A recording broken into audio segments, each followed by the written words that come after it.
చాలా సందర్భాల్లో చాలా మంది భర్తలకు కావచ్చు, భార్యలకు కావచ్చు, ఒక అభిప్రాయం ఉంది. ఏంటో తెలుసా?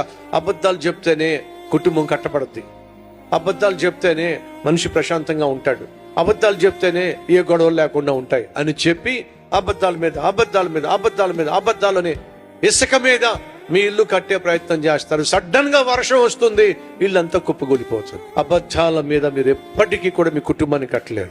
అబద్ధాల మీద ఎప్పటికీ కూడా మీ జీవితాన్ని కట్టుకోలేరు. విలువైన జీవితాన్ని గాని, సాక్ష్యము కలిగిన జీవితాన్ని గాని, సాక్ష్యము కలిగిన సేవను గాని, సాక్ష్యము కలిగినటువంటి ఉద్యోగాన్ని గాని మీరు అబద్ధాల మీద ఎప్పుడూ కట్టలేరు. కారణం తెలుసా?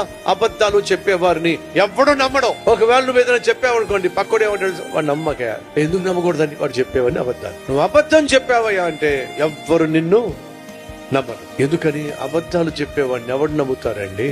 అనగా లోకంలో నీ మీద మనుషులకు నమ్మకం లేకుండా చేసుకుంటున్నావు నువ్వు చెప్పే అబద్ధాల వల్ల. కానీ తాత్కాలికంగా నీకున్న సమస్య పరిష్కరించబడుతుందనే అభిప్రాయంతో అబద్ధాలు చెప్పేస్తున్నావు. కానీ శాశ్వత రంగంలో, సుదీర్ఘ కాలంలో నువ్వు చెప్పే అబద్ధాలు అబద్ధాలు అబద్ధాలు వాస్తవంగా మనుషులకు నీ మీద నమ్మకమే లేకుండా చేస్తాయి, నిన్ను నమ్మకుండా చేస్తాయి, నమ్మదగని వ్యక్తిగా చేస్తూ. అర్థమవుతుందా? నువ్వు ఎవరినైనా నమ్మో, కానీ అబద్ధాలు చెప్పేవాడిని మాత్రం నమ్మొద్దు.